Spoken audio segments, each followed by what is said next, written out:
دریائے چناب کے کنارے آباد شہر گجرات مغل دور اقتدار کی نشانیوں میں سے ایک ہے۔ مغل حکمران افغانستان سے کشمیر جانے کے لیے اس راستے کو استعمال کرتے تھے۔ مغل بادشاہوں کی ایک خاص بات یہ تھی، وہ عمارتیں اور قلعے بنانے کے بہت شوقین تھے۔ شہنشاہ جلال الدین اکبر کو کشمیر جاتے ہوئے محسوس ہوا کہ لشکر اور اس کے پڑاؤ کے لیے ایک قلعہ تعمیر ہونا چاہیے۔ اس مقصد کے لیے بادشاہ اکبر نے موجودہ گجرات، جسے اس زمانے میں گوجرات کہتے تھے، کا انتخاب کیا۔ گجرات کا قلعہ ڈھکی اسی زمانے کی تعمیر ہے۔ بعض لوگ کہتے ہیں جہانگیر نے بنیاد رکھی، بعض کہتے ہیں اس کے اکبر اعظم نے اس کی بنیاد رکھی ہے۔ اچھا، اکبر اعظم نے اس 2 حصوں میں تقسیم کر دیا تھا گجرات۔ ہاں، پرگنہ ہرات اور پرگنہ جاٹ۔ جہاں کے علاقے میں گجر آباد ہیں وہ پرگنہ ہرات کے نام سے مشہور تھا، جہاں جٹ تھے وہاں انہیں پرگنہ جاٹ۔ یہ بگڑ کر نام گجرات کے نام سے بن گیا۔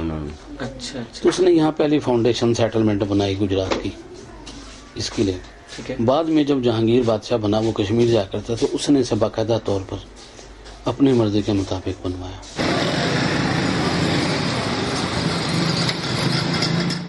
گجرات پنجاب کا ایک اہم صنعتی اور تجارتی شہر ہے۔ گجرات کی پنکھے کی صنعت پوری دنیا میں مشہور ہے۔ اس کے علاوہ یہاں مٹی کے برتن، سیرامکس اور جوتے کے کارخانے بھی موجود ہیں۔ شہر گجرات کا اپنا ایک علمی اور سیاسی پس منظر ہے۔ گجرات کا قلعہ ڈھکی 2 حصوں میں بٹا ہوا ہے، جنہیں شمالی اور جنوبی قلعہ کہتے ہیں۔ قیام پاکستان کے بعد ہندوستان سے آنے والے مہاجرین نے قلعے کے اندر مکان بنا لیے اور اب یہاں قلعے کی بجائے ایک شہر آباد ہے۔ ڈھکی قلعہ کے پہلو میں ایک شاہی حمام بھی ہوا کرتا تھا، جو کہ آج اکبری حمام کے نام سے جانا جاتا ہے۔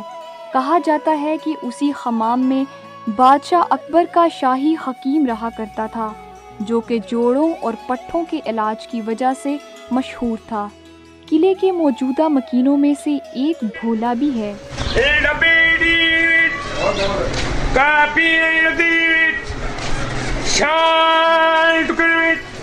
بھولے کا اصل نام سرور ہے اور وہ پیشے کے اعتبار سے ایک کباڑی ہے، اور ڈھکی قلعے کے اندر اس کی ایک دکان ہے۔ اصل بولے یہ پورا نام کی سرور تے کنے عرصے تو کام کر رہے؟ 15-16 سال تو تے وڈے وڈیرے بھی تھوڑی کرتے سی؟ میرا ابا ہی کرتا سی، بس ابا ہی کرتے سی۔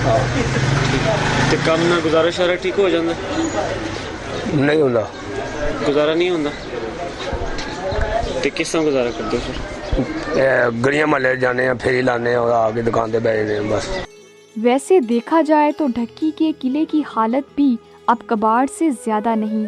تعمیر کے وقت اس قلعے کے 4 دروازے تھے، جن کے اندر مضبوط اور خوبصورت تعمیرات تھیں۔ یہ قلعہ اب شکست و ریخت کے بعد تقریباً معدوم ہو کر رہ گیا ہے۔ بچ جانے والے آثار مغل بادشاہوں کے ذوق تعمیر اور مہارت کا ثبوت دیتے ہیں۔ اب بھی کہیں کہیں لکڑی کے بنے خوبصورت جھروکے موجود ہیں، جن سے اس دور کے کاریگروں کی مہارت کا اندازہ ہوتا ہے۔ چند ایک عمارتوں میں مغلیہ طرز تعمیر کی محرابیں اور بالکونیاں بھی موجود ہیں۔ عمارتوں کی تعمیر میں چھوٹی اور بڑی دونوں طرح کی اینٹیں استعمال کی گئی ہیں۔ زیادہ تر عمارتوں کے دروازے لکڑی کے بنے ہیں، جبکہ محرابوں پر شیشہ لگایا گیا تھا۔ قلعے میں موجود اس دور کے بنے ہوئے مکان روشن اور ہوادار ہیں۔ روشنی کے لیے کھڑکیاں اور روشن دان رکھے گئے ہیں۔ کسی زمانے میں یہ قلعہ بہت وسیع و عریض رقبے پر پھیلا ہوا تھا، جس میں بادشاہوں کے محل، امراء کے مکانات، سپاہیوں کی بیرکیں اور خادموں کے لیے کھولیاں بنی ہوئی تھیں، مگر اب یہاں تنگ اور تاریک گلیوں والے محلے اور کوچے آباد ہیں۔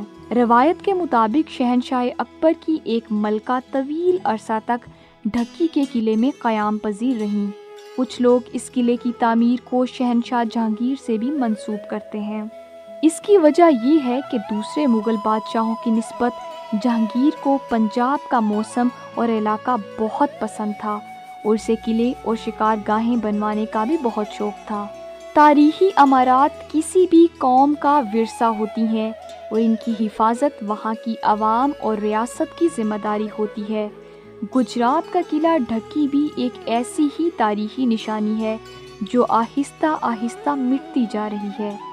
عوام اور حکومت میں سے کسی کو اس کی پرواہ نہیں ہے۔ معاشی اور معاشرتی مسائل کچھ اتنے بڑھ گئے ہیں کہ عوام کو اپنا تشخص برقرار رکھنا مشکل ہو رہا ہے، مگر ریاست کے پاس لامحدود وسائل ہوتے ہیں۔ اگر وہ چاہے تو اسی قومی اثاثے کو مٹنے سے بچا سکتی ہے۔